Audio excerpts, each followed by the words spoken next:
Hello friends, I hope I'm all finding you fairly well. There is no way to get good lighting in the north. It's just not. It is literally in the morning, it's raining, and the light is yellow. Today I'm going to talk about these, I think they're 10 books that I read um, at some point since September. So I want to become better next year at actually like keeping you updated with the books that I've read. By the way, my name is Will. If you're new, I talk about books here, and recently I discovered Books and Bows channel, which made me realize like actually how bad I am at reviewing books. So I was like, you know what? I need to go back to school and like learn how to do it all over again. But today's not that day, so we're gonna be over here repeating the things we've already said, doing a good old amateur hour Will reviews books.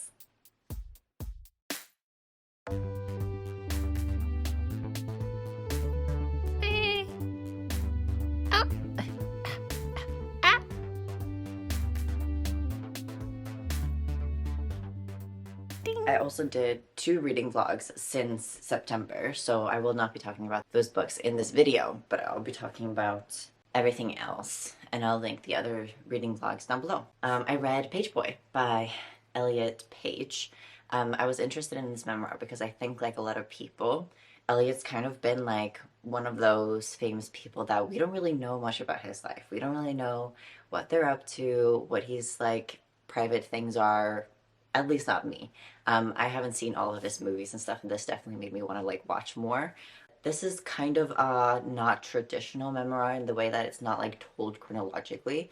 It kind of like jumps through all of these different moments, and it's mostly told through like the relationships that Elliot has like with other people in his life, whether it be like family or romantic. And it was definitely fun like getting to know more about his like romantic life and stuff like that. But I think this was definitely like authentically told. Like this was definitely like the way that he wanted the story to be told in these like snippets of like not chronological order. But I do think that it made the content less memorable. Maybe that's what he wanted. I don't know.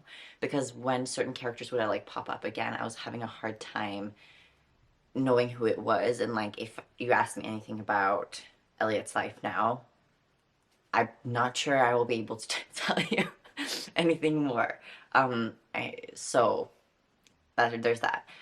It discusses a lot of like queerness type of stuff. I would say mostly sexuality, but in the end, it does touch a little bit about gender. But I do also think that that's like a newer subject for him, and it's takes time to like really process your thoughts about everything. You know, like it takes years, so it makes sense that they wouldn't like be discussing a lot of transness in this one, even though it did, and it was great. And I loved, there's some dirty parts and there's some explicit parts, and it's very honest, I think, and very real, and I really liked it.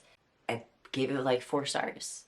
Wish I would have remembered more and that the format worked better for me, but I didn't mind it.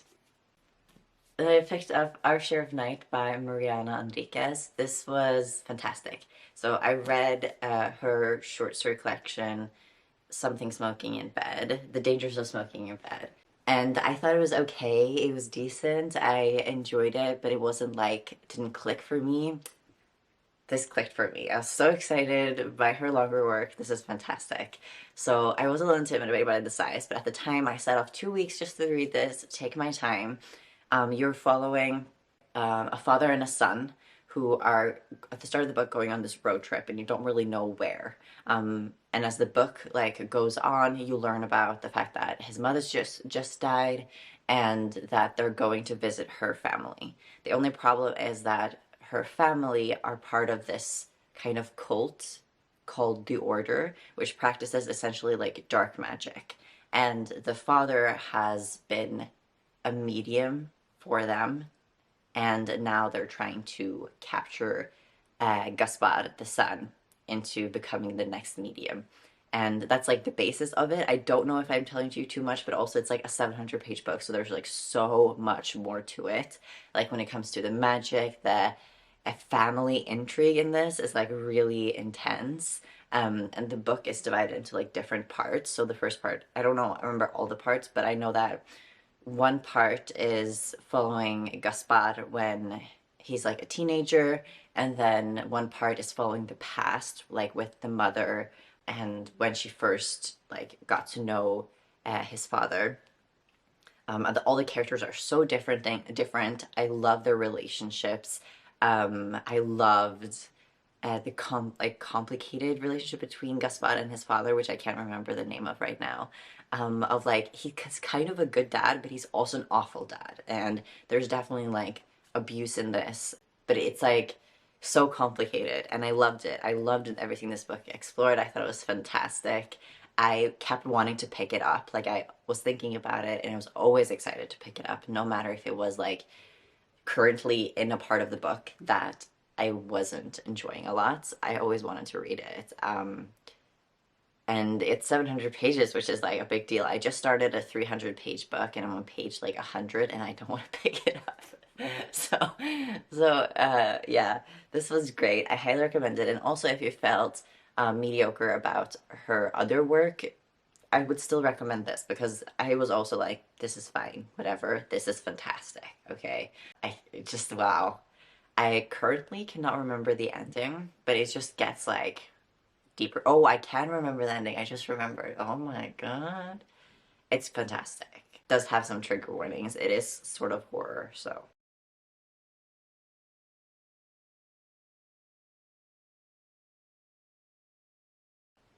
I don't know. Oh, can I talk about this book? Then I picked up Leech by Hiron Hennis. So I heard about this from Kayla, and that was a sci-fi horror and of lovers of Gideon the Ninth, which I do like, but it did make me a little bit intimidated by the book. This is definitely more simple plot-wise and world-building-wise than Gideon the Ninth, if that was like something that intimidated you. The book starts off following the perspective of this doctor who goes to visit this manor or house in a different part of town where someone has died, and the doctor's there to figure out why this person died, try to cure the illness and stuff. But the interesting thing about this doctor is that they're part of like a hive mind of doctors that are all connected. So they all have each other's experiences and can see through each other's eyes. And the person that the body like once belonged to is no longer there, and they're all just like a parasite that's connected. But they're essentially doing good for people because their jobs are always being doctors and curing people. And it also gives them such a wide variety of knowledge when it comes to ailments, stuff like that, because they're all connected and they all experience everything. They have the whole bank in their head. I enjoyed it. It was good. I thought some parts were like a little bit confusing with the writing when it didn't need to be. The ending was kind of underwhelming. It definitely had like a bang ending, and there was definitely information revealed as we go along, like to the mystery of what's going on with this manor. There is like something illness discovered there that this doctor has never seen before. And that's kind of like the big mystery of like, what is this and stuff like that. So it also has sort of like a haunted house vibe. It's not a haunted house, but it has a haunted house vibe because it's kind of like in the middle of nowhere in a different town. It's really cold and snowing. I would recommend to read this during winter. The characters were interesting, fleshed out. I gave it like 4 stars. I enjoyed it, but I was expecting more. Also because the author is non-binary, which I thought was, I think, which I thought was like was going to be like an interesting take on this whole fact that the doctors don't really have a gender because they're all connected, and that there's going to be more discussion about gender and stuff. And it wasn't really. Like, I thought this would be more queerness, and I think like the themes are, but it's not very apparent, and you have to dig. So I was expecting something a little deeper, I guess, but it was definitely page turning at times, entertaining. All right. And I think after that, I started Shorty September, which are the books you'll see on the screen now. Those are the ones I read for that, so you can check out that video if you want to see my review on those books. And I kind of continued with the shorties when I picked up this one, even though I knew the end by C.L. Polk. This is actually, this is an advanced reader copy from like, what, 2 years ago? It's very embarrassing. Yeah, when is this from? 2022. Oh, it was coming. It got released 1 year ago. Okay, so I got this, yeah, more than a year ago. It's a historical fiction, queer love story, with a sci-fi twist, which is cool. I'm surprised by everything that this book packed into such a small volume, to be honest. So you follow these two characters who are madly in love. One of them is kind of like a hitman, but in a more not killing way. Like they figure out mysteries and stuff. Is there just a detective? I don't know what it's called. A hitman for mysteries, a detective maybe. And she is constantly getting this job of like doing more and more dangerous stuff. And she's like, I don't think I can do it. But then she realizes that maybe her and her brother's life might be in danger. And she has this secret that she also hasn't told her partner. And they have this big dream of running away together, starting a new life together. But what she's currently working on and being asked to do, as well as like her past, is like coming back to haunt her. I don't know when this is like supposed to take place, but it's like clearly like a historical fiction with this, I want to say, can you say biblical magical element? I hope that makes sense. The queer part of this, I loved it a lot. The way it reads does feel like a novella, like it is short and it is doing a lot in a short period of time. But I think like for what this is, it was really good and it was actually way better than I expected. I wasn't expecting it to be good, to be honest, for me to enjoy it, but it was just like a fast, quick, fun read with an important message. So yeah, I was like pleasantly surprised by this. And I always love knowing more queer books. And I am like vaguely interested in historical fiction fantasy, even though the whole genre really intimidates me because I don't like historical fiction traditionally. So to preface this, I started reading The Thick and the Lean by Chena Porter. And then when I was like halfway through, I got this in the mail.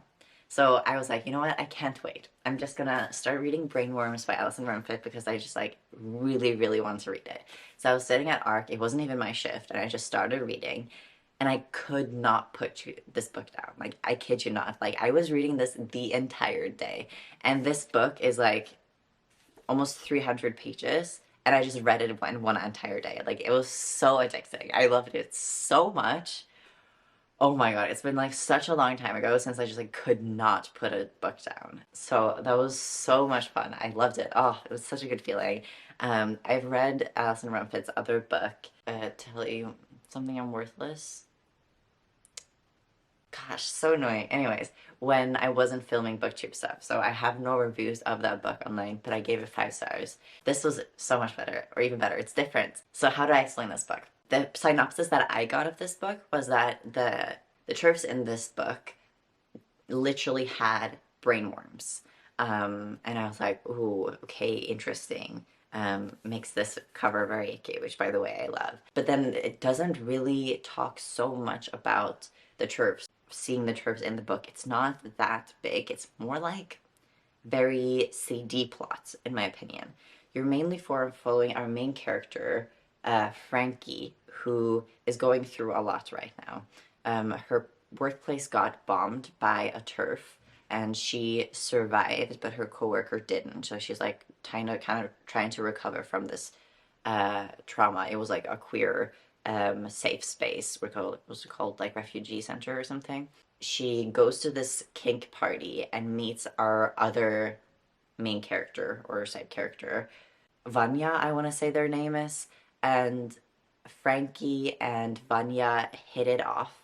And because this party is like about kinks, they like disclose their kinks to each other and they start dating. And both of their kinks in the beginning seem, how do I say it, like not extreme, but like a little out of the ordinary. But then as the book goes on, you learn more about Vanya's actual kink and what they are hiding, and the chapters that follows Vanya's past life, or like past life in the past, was just like insane, like wild, like absolutely unhinged.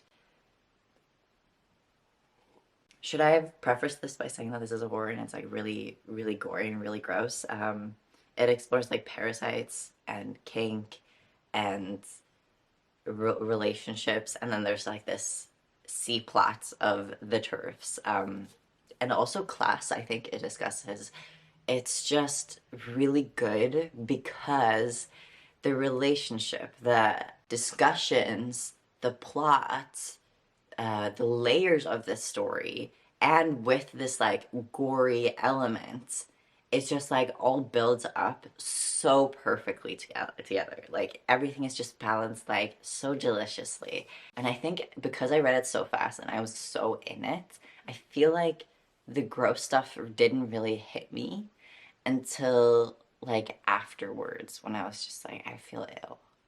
Um, what I will say though is I really love how Allison puts these trigger warnings in the beginning of the book. I found that super, I love it. And also, I have to tell you, because I laughed out loud when this happened, there's a trigger warning in the middle of the book. I was reading and I got to like a certain part, and then it was just like breaking the fourth wall, and not even the fourth wall, just Alison Rumfitt talking to us through the text saying like, this next part is really, really gross. I recommend you put down the book, go take a walk, come back to it when you're feeling ready, because it like literally gets so nasty. Which I just made me laugh, and it was like good to like diffuse the tension, because the next part was really, really gross. But I loved it so much. I loved it so much.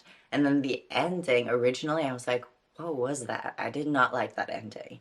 But then I talked to Sage for a little bit and they loved it. And I was like, but thinking to myself, like, what ending would I have liked more? Because I just see that there's no way this book could have ended in a way where I would have felt satisfied. So I guess I've gone back to my word and said that I like the ending. It's good. Wow. Queer, trans, all the main characters are trans, amazing. Just warning, okay? Because it is like, it's very extreme, it's a lot, but I loved it so much. It was so nasty. The problem was when I was halfway through this and I paused this book and I read the other one and I came back to this one just seemed so uninteresting all of a sudden. Just because I spent so much time and mind space being intrigued with this one, and I had to get back into this and I just couldn't do it. So, Chana Porter's other book, The Seep, I loved what the story was about and what it was saying. This, on the other hand, I feel like it's my bad that I didn't love this, because what the book is about, just as a base, doesn't really intrigue me, and I just wanted to read it because Chana Porter wrote The Seep, and also queer, you know? But this follows our main character. There's follows two characters, I would say two main perspectives.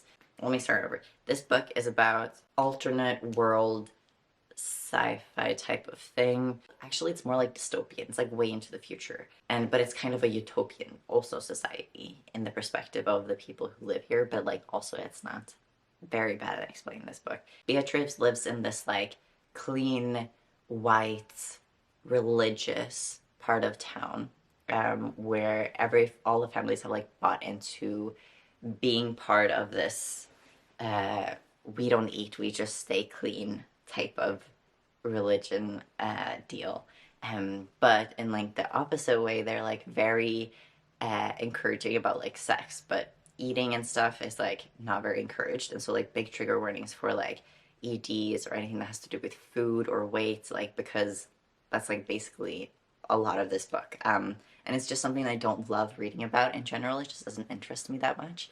But Beatrice, she really likes food and she loves cooking. And so she's like trying to get more knowledge about cooking and food, because she just like wants to do this with her life. And so that's like the main thing that drives that plot forward. And it leads her to like interesting paths and different cities in this world. At the same time, we follow someone who's from a different part of town where eating is more like normal and encouraged. And Raiko gets like a scholarship to go to this like big city. And that's like the first time she feels like different or like feels really poor. And like culturally, like she eats and people kind of like look down on her for that and other things. But she's really, really smart. And then she realizes stuff about this college, and then or institution, and things go southward and she has to improvise. And so it's like these two relationships of like, they start at like completely different parts of life in like the class system, and economic and socially, and then they like both desire different things and come survive in different ways. So like it's an interesting book exploring like different ways that like humans, the human desire like comes forth and what we want from life. And yeah, I think it had like bigger messages, but this was still like a really long time since I read it. Yeah, the whole time I was just like waiting for the characters to meet. I was like, please let these characters meet, because I mean there's some stories that like that where like the characters never meet and it's like so unsatisfying. Luscious descriptions of like food, interesting exploration of like this world and how the way the religion was like used. It also is like talking about how corrupt systems are. And obviously like this is a dystopian or a future sci-fi book, but I mean very similar to our world. How like just there's no way for like indigenous people to reclaim their land, and like talking about indigenous people being like displaced. And yeah, it has a lot of great stuff in this. This is a really good book. I just think like the general themes of like, or like how the themes were presented like with this food thing and the shame around food, it's just like not something that intrigued me, and it made me rate it lower, but it's well written for sure. I think I gave like 3.5 stars, something like that. After that, I picked up Walking Practice by Do Kim. This is like a novella translated from what language? Translate from Korean. Korean. This is a sci-fi following an alien who's down on Earth, and the alien survives by eating humans, and it's the only way they can survive. It's the only thing they can eat, which they've discovered from like years and years of being there. They don't really want to eat humans, but it's like the only thing that nourishes them. And what they do is that they go on like a dating app and they hook up with people, have sex with them, sometimes multiple times before eating them. So this like is a horror in the way that the descriptions of like how the humans are eaten are very what was it called? Visceral. I enjoyed it. I thought this was really good. I loved exploring like short horror type of deal, but it's not really written like a horror. It feels very everyday type of stuff, and like the majority of the time we are following this alien as they're trying to like change and morph their body into becoming human, and they have like different flesh forms that they have like perfected into looking as like human as possible, whether like that's male or female, or like desired thing for like their hookup. And then they're like trying to go across town on like public transport, and because the gravity is different, everything is so heavy, and it's like so difficult for this alien to hold their form together and like go up the stairs. Yeah, so that is the majority of the book. The alien traveling in public transport. So much public transport. If you take the bus or the metro to like work or school or whatever every day, read this while you're doing that, because I felt that when I was doing that, I got like a more immersive experience with the character. But essentially it's like about the human condition, how like humans respond differently to different genders you present as. It's about like humanity and like meeting up with people you don't know, like exchanging favors. I think there is like deeper meaning about this, like but I think it didn't really reach me, to be honest. I love the queerness in this, and there's some like really, really fun queer discussions about gender. I love that a lot. And also like the ambiguity of like this alien's like sexuality or gender. It doesn't matter, because they're just gonna they're just gonna eat you anyways. The ending, ouchie, like I feel like I love this alien by the end, you know? Even though they're eating humans, I'm like, I want the best for you. Recommended. Different, fun. It was great. I think I gave her like 4.5 stars or something like that. Then I read Lapvona by Tessa Moshfegh. Context. I read 2 books by Tessa Moshfegh before, and I gave one of them 4 stars and the other 5 stars. So I had good feelings about this, even though the plot didn't intrigue me. This is like a fantasy in the way that it's like not real, but the world takes place in this like medieval village that is plagued by diseases, and the main character's father's like a sheep farmer, and they're ruled by this mayor who no one really knows who he is. He just lives up in this like castle type of deal. And I hated it. I hated it so much. It was so depressing. Like the whole book was just so sad. And I didn't understand why anything was happening. And then the commentary wasn't even strong enough that I like cared enough to go through all of that depression, you know? So you're following this son of this sheep herder. He's been told that his mother died basically like during childbirth, which is by the way a lie. And we're told he's ugly and disfigured and disabled, but he's like the only one in this town I feel that has like developed a sense for compassion. So it's like him navigating surviving when the mayor kind of like basically just wants control, and how religion is used in this small little town to starve the people and to torture them and to keep earning him money. Like it's just like it's so sad. And then there's like the most bizarre things happen, and I'm just like, why? It was just, and the ending, like everything was just like, I hate it. Is it well written? Absolutely. Not for me ever. Like it was so bad in my enjoyment terms. It made me really, really sad. And like I mentioned in my horror reading vlog, it made me have World War II nightmares where I was the bad guy, because just like the dark stuff that happens in this, it's not fun. And it's kind of interesting because like also very dark, but I like filled me with joy. This did not fill me with so much not joy. Now I'm gonna take a real good honest break from Atessa Mashfag. Bleh. Yeah, then after that, I was like, I need to read some fun horror, which is when I did my horror reading vlog. So with these books, that was great because I got like got to explore horror in like a fun way, and I really enjoyed it. And wow, all three really great books. So from doing that, I was kind of like on a horror high, which is what made me pick up Chlorine by Jade Song. This definitely brought the horror mood down a little bit. This follows the life of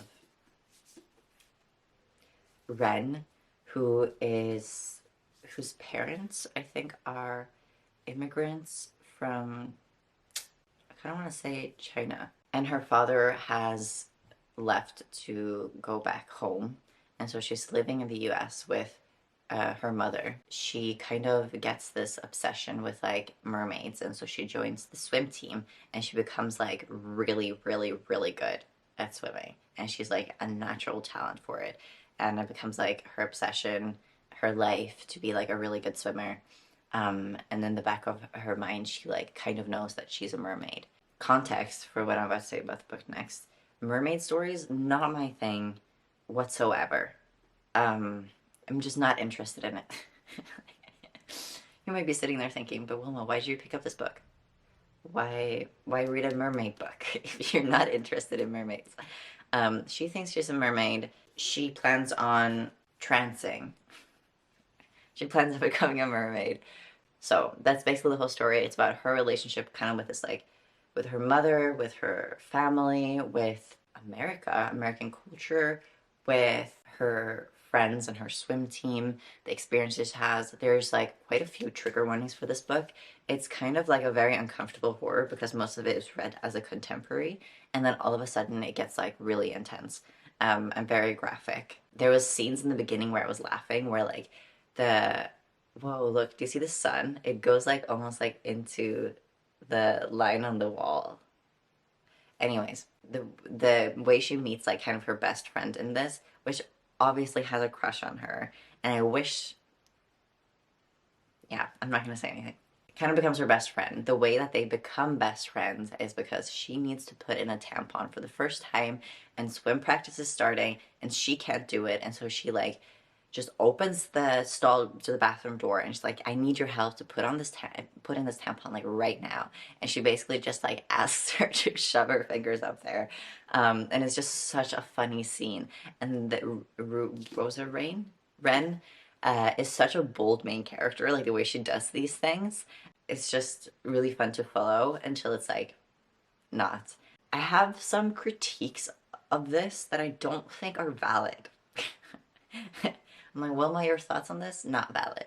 So I feel like because she thinks she's a mermaid, I can't help but draw the correlation between that and being like trans or being like a different gender, and how wanting to like transition into that like is a reflection to going through medical transition. Otherwise it could be a reflection of like a various other things, but like speaking from my own experience, that's how I read this book, with it being like a metaphor for being trans. And in that way, if I view it like that, it made me uncomfortable, because the ways it explores like mutilation and the way we experience it, because it doesn't feel right. It feels like we're meant to believe that it's like wrong, but what I really know what the author's trying to say is that this person was right for doing, Ren was right for doing what she did, which I'm not sure it read that way, but I think that was like the intention, that like all of our realities are different and they're all true. But because of the horror element, it's, I think for most readers, it's not going to be perceived that way. And the whole situation where like no one believed like she was a mermaid, it made me really uncomfortable. But also it's like relatable content, you know? So mixed feelings. It made me feel sad. The ending was the only way the ending could have been, in my opinion, and I really like that. We also get like snippets and letters from Ren's best friend from like after she's gone. Like we kind of know the ending because it's hinted at it throughout the book, so it's not surprising whatsoever. Mixed feelings. I didn't really enjoy it, but it's well written, and I also didn't not enjoy it. It's just like very conflicting feelings of like, I don't know if what this author was trying to say really came through to this reader specifically. And then I read a fantastic, fantastic, fantastic book. I just came upon this randomly because I was researching queer books. Chain Gang All Stars by Nana Kwame Ajay Brenya.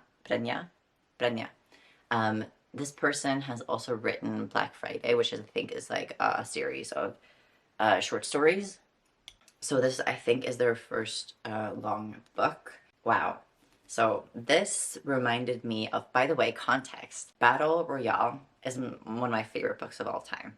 I love that book so much, and the fact that more people haven't read it still stresses me out to this day, because it's like the basis for like books like Hunger Games and like this and like so many other books like this that are like with this like competition, killing each other elements. So if that intrigues you, like please read Battle Royale. It's the OG. It's fantastic. It's a page turner. It's incredible.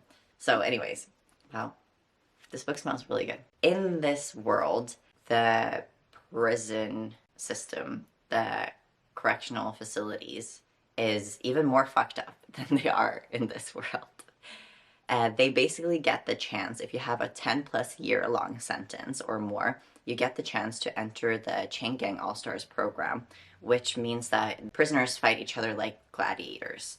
And the way you get out is either you die or you fight for 3 years and you get out a free person. So a lot of them are like, the 10 years is a lifetime. I'd rather die or be free. And that's why prisoners, go into doing this gladiator thing. The thing is, this gladiator thing is not only just like an arena thing, it's kind of a future sci-fi. So people are like watching it at home. People are like fangirling over it. They're placing bets. You can like sponsor them. They their fights are on TV, but it's also real death. They are actually killing each other, and every time someone's not coming out alive. So it's basically like about the exploration of like how fucked up the prison correctional system is, and like how it's a industry and how it's capitalism and people are making money off of prisons. And interspersed with like the story of this, there's like footnotes about actual facts about how prison systems today are like affecting Black people, people of color, and other minorities like disproportionately to white people and people with privilege. And it's the same thing that's like reflected in this book. And you get to full perspectives of like many different characters throughout this, which is super interesting. Someone who is still in prison, who signs up for this program, someone who's being tortured with this like very strange torture device, someone who is watching from home, and someone who is organizing like rebellions against this to try to like stop it. And also people who are like creating the game. So you get like all these really interesting perspectives of like what's happening. And our main character, Loretta Thurwar, she's become a colossal in this system, which is like she's worked herself up to surviving for almost 3 years, and she's this close to actually being a free woman. And she's in love with this other warrior in the games, All-Star, Chain Gang All-Star games, called Hurricane Stacks. And they are a couple, they're a polyamorous couple, a gay couple, which is awesome. Also, I love the queerness of this book. It was great. And they're just trying to survive.